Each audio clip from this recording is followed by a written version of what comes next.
Order! Order! Questions to the Secretary of State for Culture, Media and Sport, Mr Bob Blackman. Question number 1, Mr Speaker.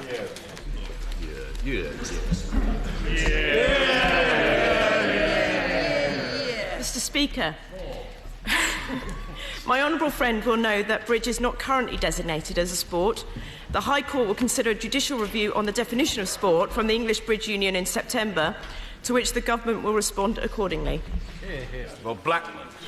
Thank you, Mr Speaker. And I welcome my honourable friend to her place. Her prowess on the football field is well known, but it is the question of mind sports that I wish to address. At the moment, Sport England refused to fund bridge, chess, go and other mind sports.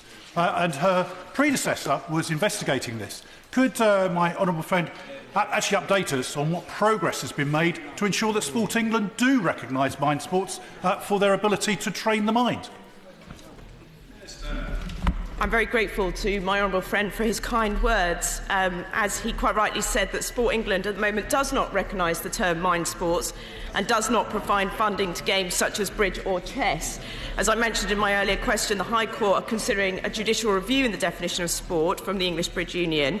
And I recognise that many of these games are enjoyed by many people and that the mental agility required in this activity can help with conditions, bringing many real health or wellbeing benefits. I therefore suggest to my right honourable friend that if he'd like to seek funding support for these games, that he perhaps does so through the Departments of Education or Health. Mr Alex Chalk. Number 2, Mr Speaker. Mr Speaker, the Government has committed nearly £27 million to the rollout of superfast broadband in Herefordshire and Gloucestershire. This should take superfast broadband coverage to an additional 130,000 homes and businesses across the 2 counties, providing almost 93% coverage by the end of 2017. SMEs in Gloucester and Cheltenham are now eligible for a grant of up to £3,000 to improve their broadband connectivity under the Broadband Connection Voucher Scheme. Mr Alex Chalk. I thank the Secretary of State for his answer. There are, nonetheless, a significant number of homes and businesses in Cheltenham that fall between 2 stools. That is not apparently sufficiently rural for Gloucestershire to see fit to step in, but too rural for commercial providers to consider it viable to extend broadband provision. Will he meet with me to discuss how we can help those stuck in limbo and cut this Gordian knot? Can I first of all congratulate my honourable friend on his election to this House and commend him on his efforts on behalf of his constituents in order that they should obtain superfast broadband. He will be aware that already 96% of Cheltenham will have access to superfast broadband by the end of 2017, which is above the national target. And many small and medium enterprises in Cheltenham can also benefit from the broadband connection voucher I mentioned. We are looking at ways of extending the reach beyond the 96%, but I would of course be happy to meet him and some of his constituents in order to discuss what more we might do to help. Order. No, I note the ingenuity of the honourable gentleman, the member for Sherwood, but Nottinghamshire is a little distance away from Gloucestershire and Herefordshire. Mr Laurence Robertson. Thank you, Mr Speaker. Can I support the words of my honourable friend, the member for Cheltenham? Can I remind the Secretary of State that there are many rural villages, certainly in my constituency of Tewkesbury, who still do not have sufficiently strong broadband connections. This hampers people who are running small businesses from home or children who are trying to use the internet to learn. What can he do to speed up the provision in those small villages? Well, of course, I understand my honourable friend's concern for his constituents, particularly those in more rural areas. As he may be aware, under Phase 1 of the broadband scheme, it is expected to reach 87.1% of premises across the whole of Herefordshire and Gloucestershire by December 2016, and under Phase 2, we hope to extend that to 92.8%. However, those in the more remote areas may still prove outside, and we will be looking at alternative means by which we can reach them with superfast broadband, but I'm also very happy to, again, talk to my honourable friend further about this. Heidi Allen. Number 3 is protocol. However, it's kind of the same question, if I may. Okay. Mr. Speaker, more than 2.5 million additional homes and businesses now have access to superfast broadband as a result of the government's intervention, and we are continuing to add 40,000 more homes and businesses every week. Heidi Allen. Thank you very much, Speaker. I feel like I'm about to hopefully gatecrash a party. We have exactly the same situation in South Cambridgeshire. Connecting Cambridgeshire is doing a fantastic job of rolling it out across much of the constituency. But our roads are at gridlock. A happy coincidence, if that's the right phrase, for our economic success. However, it's vital we keep people working in local hubs and working from home. So I too am interested in what other technologies we might be exploring to get to those people who are missing. So please, may I come along too? Well, can I also congratulate my honourable friend on her election and tell her that she is a very welcome party guest. It is the case that the government is investing over £8 million into connecting Cambridgeshire, which will increase coverage in my honourable friend's constituency to 94% by 2017. But as she pointed out, there will be some areas which are much harder to reach, and it may not be possible by the traditional methods, and therefore we are running pilot projects to explore other ways in which we can bring coverage up to reach even the furthest parts of her and other honourable members' constituencies. But of course I would be happy to talk to her further. Mr. Nigel Mills. To look to that answer, what more can he do to support those alternative ways of delivering broadband, like that targeted by a W3Z in my constituency, who can provide high-speed broadband to the most rural homes and get that to them far quicker than fibre broadband will get them? Well, my honourable friend is completely right that whilst fibre, we hope, will supply superfast broadband to the vast majority, indeed the overwhelming majority of premises in the country, there will be some for which it is not practical. That's why we are piloting alternatives. There are 3 pilot projects testing fixed wireless technologies in rural areas in North Yorkshire, North Lincolnshire and Monmouthshire, and these are being run by Airwave, Quickline and AB Internet, and obviously we will be looking at the results of those to assess what is the best way of extending the programme still further into the most difficult areas. Matt Warman. Thank you, Mr. Speaker. One of the issues that remain for the people who are not going to get superfast broadband via fibre is that it's very hard to find out from BT or from local councils that they are definitely not going to get it. Our programme has made remarkable progress, but would the Secretary of State like to see BT and local councils providing much greater clarity to communities so that they can explore other technologies such as microwave or Wi-Fi or satellite? Well, again, I'd like to congratulate my honourable friend. I know that he brings a particular expertise in this area to our debates in his capacity as a former technology editor. He's absolutely right that there will be some cases where, for the time being, it is not going to be possible to extend superfast broadband. I hope that eventually we will be able to do so, but in the meantime, I entirely agree with him that it's important that people should be aware of that position. One of the things that we are doing to try to ensure that is introducing a 7-digit postcode checker, which is now on the gov.uk website. Meg Hillier. Number 4, Mr. Speaker. Thank you, Mr. Speaker. I'm pleased to tell the Honourable Lady that 97% of UK homes and businesses now have access to 2 megabit broadband per second. That's up from less than 90% in 2010. And we hope that all homes will have it by the end of 2015. Meg Hillier. Mr. Speaker, I welcome the Secretary of State to his position, and I had hoped that he and the Secretary of State for Business would form a dream team to tackle the nightmare of broadband coverage in this country, including in areas like mine in Shoreditch. But perhaps the Minister could explain why millions of pounds of public money has gone in, and yet, as we've heard from other honourable members today, across the UK there is still a serious problem about what should be a 21st century utility. Well, Mr. Speaker, I will suppress my personal hurt that the Honourable Lady would prefer to deal with the Secretary of State rather than me, although we have dealt with her issues in Shoreditch over many, many months. And I'm pleased, for example, in our own constituency, many businesses are taking advantage of broadband vouchers. that Virgin Media is rolling out broadband in her constituency and that BT is investing in broadband in her constituency. And across the country, we've passed more than 2.5 million homes on what is a very successful programme. Yeah. John Howell. Thank you, Mr. Speaker. My own constituency, as he knows, is sandwiched between Reading and Oxford and is only a stone's throw from London. But there is great frustration at the impoverishment of the broadband coverage there. What is he doing there to encourage that? Minister. Well, I received the other day an email of congratulations from one of the honourable gentleman's constituents thanking me for the broadband that is being delivered to his constituency. And as his next-door neighbour, I know that Oxfordshire Broadband is doing a fantastic job in rolling out to thousands of homes across Oxfordshire.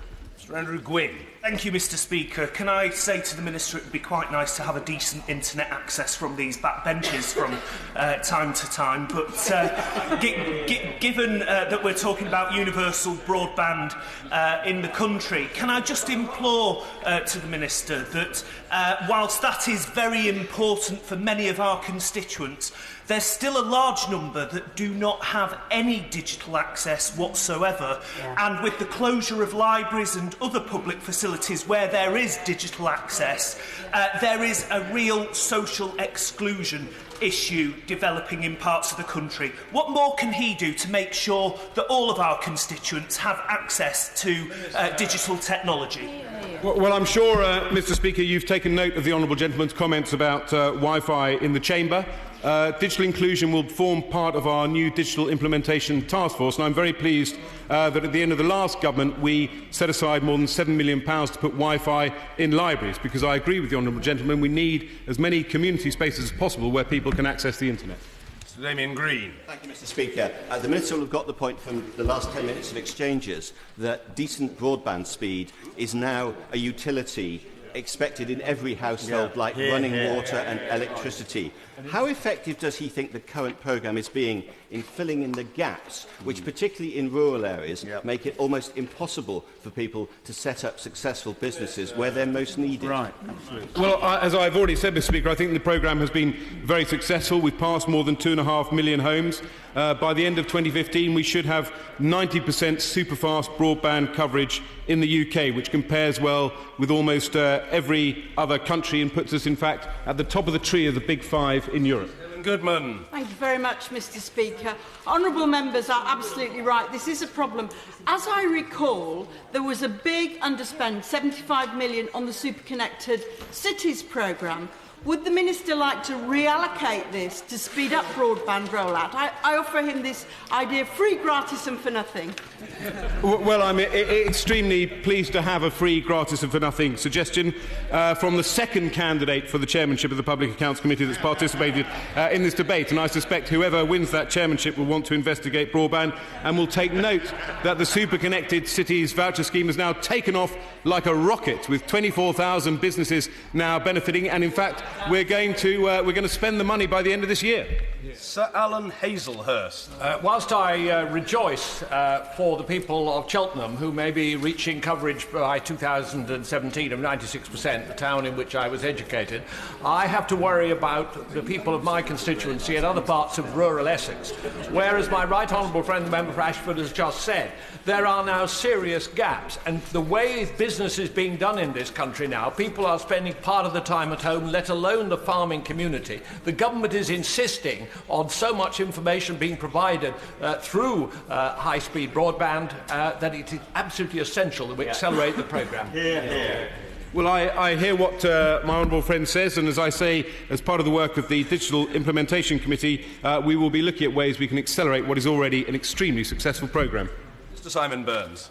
Number 5, sir. Mr. Speaker, the Government has announced over £1 million of funding for Waterloo 200, the organisation supporting the commemoration of the Battle of Waterloo. It has planned a number of high-profile events, including a service at St Paul's Cathedral on the 18th of June. In addition, £1 million has been made available to support the restoration of the Hougoumont farmhouse, and the Ministry of Defence is sending bands and guards of honour to various events. Simon Burns. Given that the Battle of Waterloo was a tremendous victory for the British, could the Minister tell us What other activities are being rolled out by other organisations to celebrate this splendid victory? That's what we're doing again. Mr. Speaker, I'm sure my honourable friend would agree with me that this has been an exciting project, and in addition to the service at St Paul's, Waterloo 200 has planned an education programme in 200 schools, introducing children to the history of battle and a descendants campaign. They're also involved with the planned reenactment of the battle in Belgium. In addition, there are a number of exhibitions taking place in the United Kingdom and Europe, and I'm pleased that many of these events have benefited from heritage lottery funding. Mr. Barry Sherman. Mr. Speaker, scum of the earth is Wellington called not politicians but the soldiers that bravely fought at Waterloo. Can we not have more participation here in Westminster for celebrating an event, the defeat of a cruel dictator who, and when we defeated him, we ushered in 99 years of peace. We've never done that since. So could we have more celebration, especially about Hougoumont, where 5,000 men died that day? And I do challenge every member of this House of Commons to go to visit and learn at Hougoumont. I'm grateful for the honourable gentleman's comments. Of course, he will be aware that there is a very good picture in the Royal Gallery, one that we occasionally have to cover up for sensitivity reasons. But I welcome his comments, and I'm sure that all the planned events are being much appreciated. Diana Johnson. 6, Mr. Speaker. Sorry, I'm getting ahead of myself. Let's hear Mr. Simpson. I'm very grateful, Mr. Speaker, and can I... You were present on the occasion, but... alas, Mr. Speaker, I wasn't, but Jacob Rees-Mogg was. Can I congratulate my honourable friend on her appointment, and can I ask her what we are going to do to celebrate the 2/3 of the Duke of Wellington's army that were, in fact, not British. 36% of His Grace's army were British, of whom 1/3 were Scots and Welsh. The Scots were fighting for the Union, but 45% were, in fact, Germans, not Prussians. They were Hanoverians and others, and I think we should give credit to what, at the end of the day, was the first NATO army.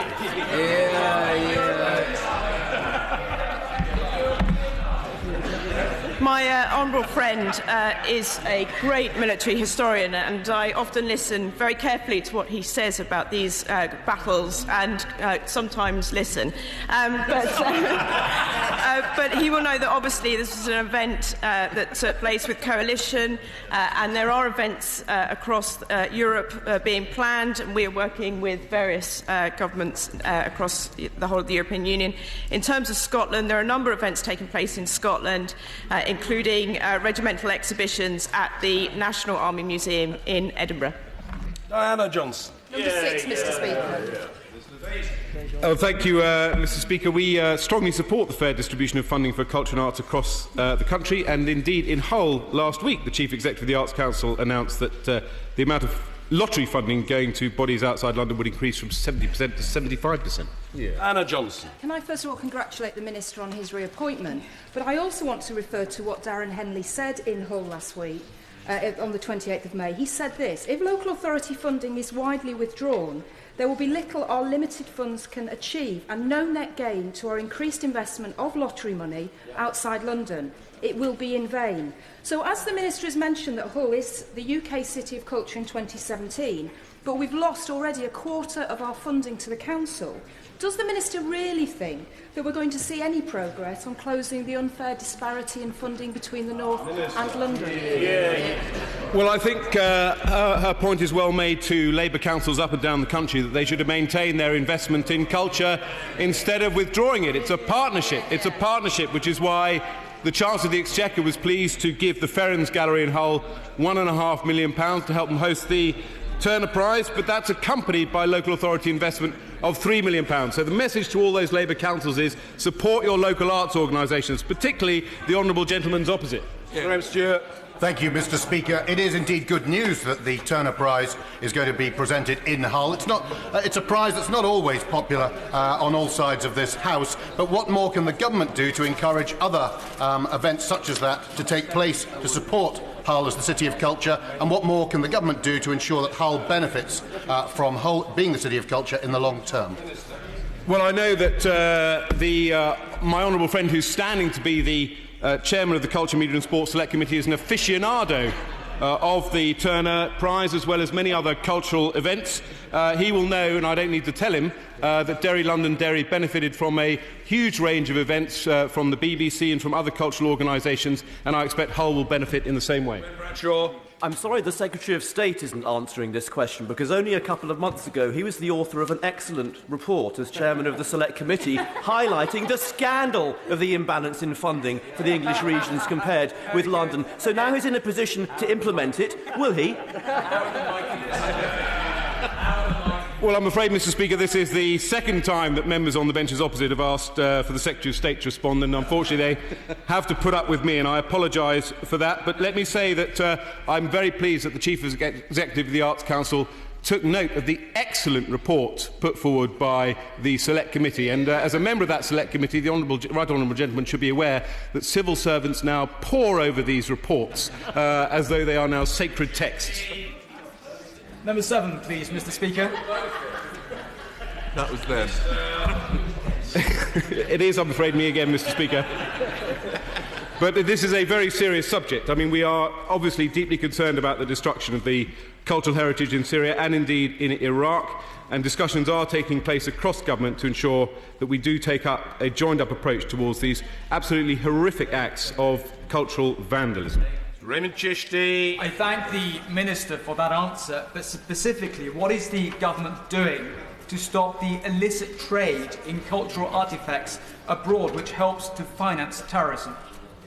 My honourable friend's point is absolutely right. We do have to stop the illicit trade, so we work with partners in the global coalition to put in place international sanctions to prevent the illegal trading of Syrian and Iraq antiquities. We also have a very effective legal framework to tackle this illicit trade, including specific legislation for antiquities from Iraq and Syria. John Nicholson. Mr. Speaker, sir, can I congratulate the honourable member on his reappointment, and can I ask him what support we can give through our museums, universities and galleries for the protection and preservation of artefacts already removed from those areas under ISIS control? Well, Mr. Speaker, if you will indulge me, I'd like to particularly welcome the honourable gentleman to the House, albeit he did defeat a colleague of mine from the coalition government. But he's an old friend. I hope that doesn't hurt his future career in the House. His point is well made, and in particular the British Museum, for example, does lead the way in helping to preserve those antiquities that have been saved from looting, and all our museums, working both with us and with the Department for International Development, will continue this work. David Burrows. In 2008, the Select Committee, we've heard a bit about them before, welcomed the Cultural Property Armed Conflicts Bill and considered the ratification of the Hague Convention would strengthen our commitment to the protection of our cultural heritage. 7 years on, with cultural heritage pillaged at an alarming rate, and also with the EU directive due to be implemented by the end of the year, when will the government get on with it? Well, I hope we'll get on with it very soon, to be frank, Mr. Speaker. I spend my time making the case to ministerial colleagues to introduce this important legislation to allow us to ratify this at the earliest opportunity. The destruction going on in Iraq and Syria does highlight the importance that we must place on safeguarding cultural artefacts from armed conflict. Mr. Robert Jenrick. Thank you, Mr. Speaker. Well, can I just simply echo the comments we've heard a moment ago? The two foundation stones that everyone who campaigns on this issue agrees with for the UK to have credibility are, firstly, to ratify the Hague Convention, and secondly, for the government to put some money where our words have been for many years by creating something like a cultural protection fund to protect and support the brave men and women on the ground under the auspices of great institutions like the British Museum. Well, I agree with both of those points, Mr. Speaker, and I will happily work with my honourable friend on this. And may I just say that he's been an absolutely first-rate advocate on this issue over the last few months. T.C. Davis. Question 8, Mr. Speaker. Well, Mr. Speaker, may I congratulate my honourable friend on increasing his majority as part of the best result for the Conservatives in Wales for more than 30 years. It truly is a fantastic achievement, which I know the House will want to take note of. And may I also say that this government is committed to supporting the Welsh language and culture in partnership with many bodies, including, of course, Welsh language programming with S4C. David T.C. Davis. Mr. Speaker, the Minister will no doubt be aware that the National Eisteddfod is the biggest Welsh language cultural event in the world and is next year coming to Monmouthshire. Given the fact that Welsh is derived from Old Brythionic, which was spoken across the whole of what is now the United Kingdom, and as he's mentioned, his role in funding Welsh language television, would he or one of his colleagues perhaps consider an invitation to come and visit the National Eisteddfod in my own constituency of Monmouthshire next year? Mr. Speaker, I gather my honourable friend is now one of 7 Davises sitting on our benches, but for me he will always be primus inter Davises, and if I get an invitation from him, I will certainly accept. Liz Saville-Roberts. Diolch yn fawr, Mr. Llefarydd. Thank you very much, Mr. Speaker. His department provides nearly £7 million to S4C. This is down 93% since 2010.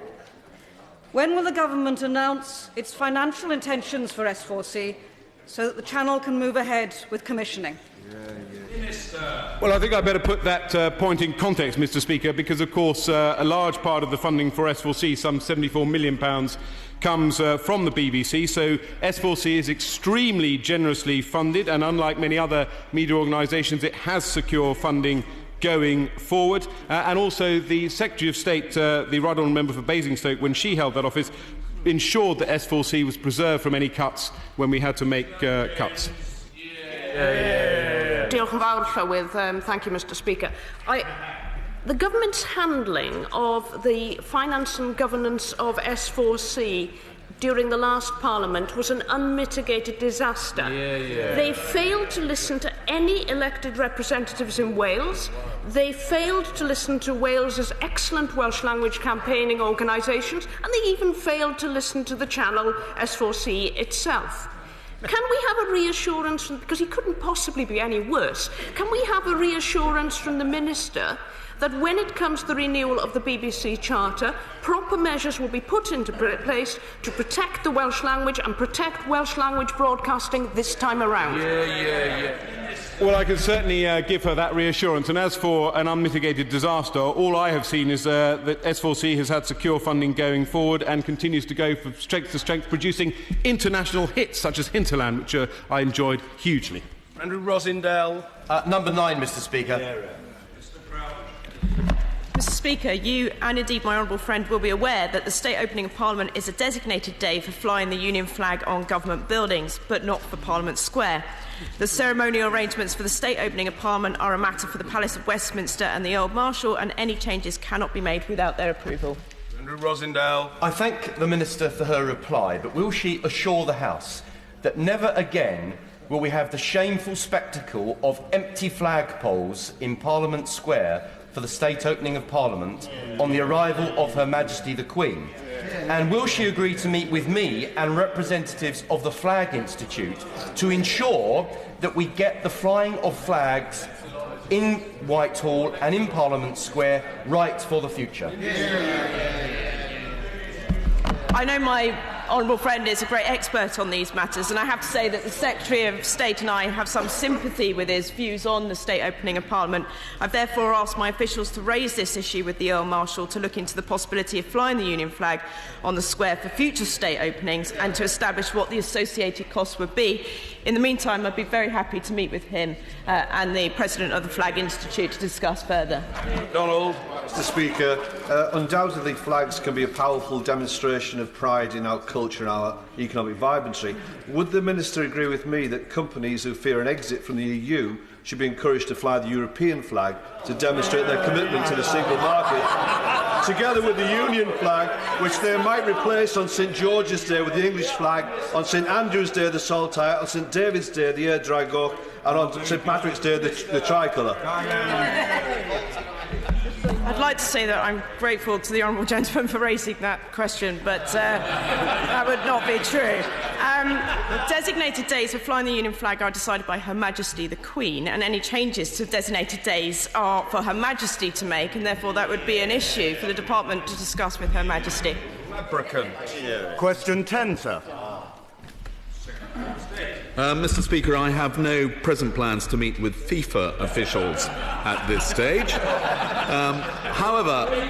However, I did meet both the Chairman and Chief Executive of the English FA yesterday, and I intend to keep in close touch with them on this matter and indeed in other matters relating to football in this country. Applicant. Well, my right honourable friend might like to, first of all, thank the Americans for finally exposing the corruption in FIFA that we've all suspected has been endemic for the last 10 or 20 years.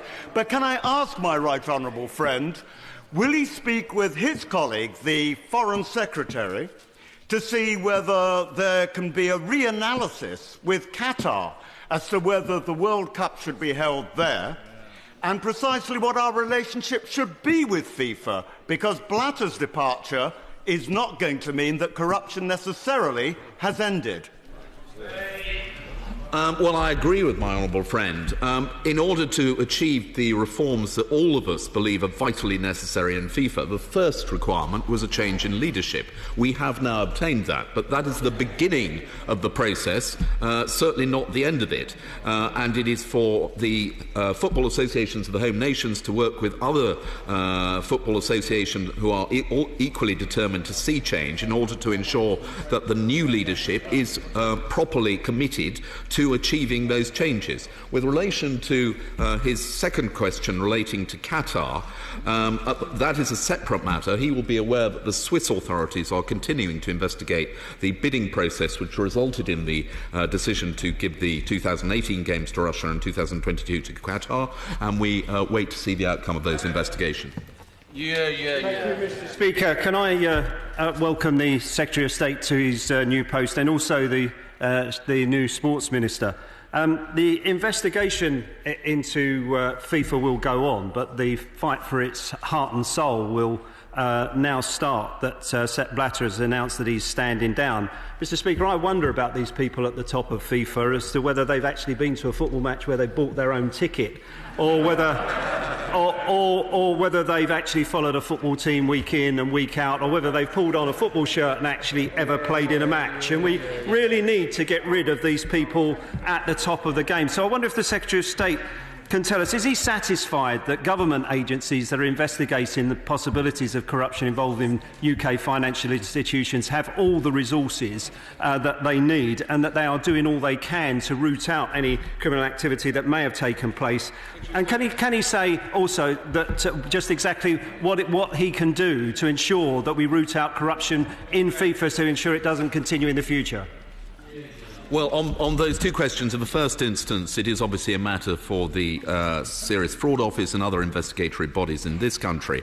But I have spoken to the Attorney General about this. We will, of course, ensure that all the resources necessary to carry out a thorough investigation are available to those bodies, and we will work closely with the Swiss and the American authorities who are in the lead on this matter.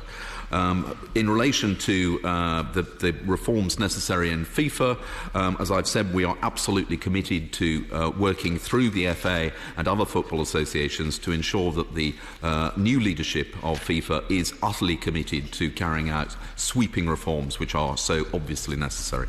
Order. Topical questions. Richard Graham. Number one, please, Mr. Speaker. Mr. Speaker, this has been a turbulent week for football, with the allegations of corruption eventually leading to the long overdue resignation of Sepp Blatter, and there have obviously been continuing revelations even today. However, this weekend, we once again get to concentrate on what makes the game great, as the Women's World Cup kicks off in Canada. And I'm sure I speak for everyone here, even some of the newly elected members opposite, when we all wish England the very best of luck ahead of their first game on Tuesday. Richard Graham. Mr. Speaker, could I congratulate the Secretary of State on his response to and leadership on the governance crisis at FIFA, which, by the way, is in stark contrast to the efficient arrangements for the world's third largest sporting event, World Cup Rugby, coming soon to great venues like Kingsholm in Gloucester. Should FIFA decide in their wisdom that the Winter World Cup proposed in Qatar should not go ahead, could my right honourable friend confirm that our nation would be in a position to host it here? Well, can I first of all join my honourable friend in looking forward to the Rugby World Cup, which I think is something a large number of members of this House are anticipating with eager excitement. However, on the second question he asks, in terms of the decision to hold the 2022 World Cup in Qatar, that is obviously something which we're watching the investigation, but at the moment it is that decision stands. If it were decided to change that, I think, as the chairman of the English FA observed, if Russia hosts the World Cup in 2018, it does seem very unlikely that another European country would host it in 2022. But obviously, if FIFA came forward and asked us to consider hosting it, we have the facilities in this country, and of course we did mount a very impressive, if unsuccessful, bid to host the 2018 World Cup. Brevity is of the essence. We've got a lot to get through. I hope people will take note. Chris Brown. Say that before I start, Mr. Speaker. And you know about shortness, don't you? I've already welcomed the new Secretary of State, but I do very warmly welcome the new Sports Minister. I liked her predecessor enormously, I must say, but when she was appointed, I just wanted to run around and give her a hug. So I'm very pleased. And it's a delight to see the new Arts Minister in his place, who looks remarkably like the old Arts Minister, except he's lost his beard. And maybe that was how he got through and managed to survive. But honestly, it's a delight to see him in his place. No, he doesn't get a hug, but if he really wants one, he can ask for one later. And you can as well. With the news... Easy, Tiger. With the news... Sorry, Mr. Speaker. With the news from Chuck Blazer and Jack Warner, isn't it increasingly evident that FIFA is a stinking sink of corruption and it's polluted everything that it's touched? Would it now not be wholly inappropriate for any money to pass from the UK broadcasters in respect of 2018 or 2022 unless and until Blatter has actually left, rather than just declared that he's leaving, FIFA is reformed and the 2018 and 2022 bids are rerun? Well, can I thank the honourable gentleman and welcome this love-in that is taking place between the two front benches, but I'm sure it won't last. But nevertheless, it is very welcome. In terms of the question he asks, I share his astonishment that even today the new claims being made by Jack Warner, this whole saga becomes more murky and distasteful by the day. With regard to the World Cup, however, as I said earlier, it is a separate matter and we wait to see the outcome of the investigations. If there is evidence that the bid process was corrupt, then I think the case for rerunning it is very strong. However, if the World Cup goes ahead, then I think it would be unfair to tell English fans and indeed fans of the other home nations, if their sides qualify, that they would not be able to watch their sides compete in the World Cup because the broadcasters weren't going to purchase the sports rights to cover it. I think it is a separate matter. The important thing is that we get this cleared up long before we actually get to the World Cup in 2018. But the equally important thing is that we speed up. I do not want backbench members to lose out. A very brief exchange, please, between the two front benches now. Mr. Chris Bryant. Right. Talking of the licence fee, when the Secretary of State was chair of the committee, he said that he should get on, that they should get on with charter renewal as fast as possible. And I note that it's only 576 days till the charter runs out now. So will he get on with it? And can he give us a little clue as to his own inclinations? He was Mrs. Thatcher's toy boy and Norman Tebbett's special advisor. He calls himself a free market conservative and, like Nigel Farage, thinks that it is debatable whether the BBC should even make Strictly. He says the licence fee is worse than the poll tax, but I think he always supported the poll tax. So is Auntie safe in his hands? Well, I'm pleased that normal service has now resumed between the front benches. In terms of the BBC licence fee and the charter renewal process, he's absolutely right. It is a tight timetable. However, I'm hoping that we will be able to renew the charter on time by the end of 2017. And as for the licence fee, he'll have to await our conclusions, but I would say that I very much agree with him when he observed that elements of the licence fee are regressive because everyone has to pay it, and so it falls as a greater percentage of the income on the poorest people. Vickers. Thank you, Mr. Speaker. Cleethorpes is a thriving, successful seaside resort, but additional help is always useful. Can the Minister outline what support the government intend to give to our seaside resorts? Minister. Thank you, Mr. Speaker. I have some very fond memories of my time in Cleethorpes while I was at Hull University, and towns like Cleethorpes contribute a great deal to the tourism economy, and we will continue to promote these areas through various marketing campaigns, as well as creating sustainable growth and jobs through the Coastal Communities Fund.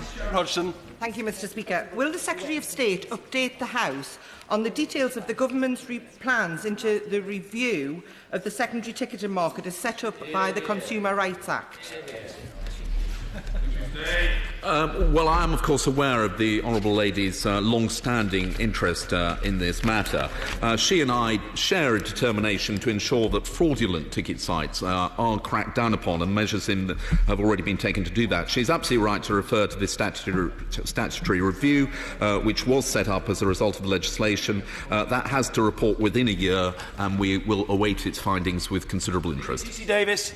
Will my right honourable friend ask the BBC why they won't give any airtime to the many scientists and other eminent people who have doubts about the so-called consensus on climate change?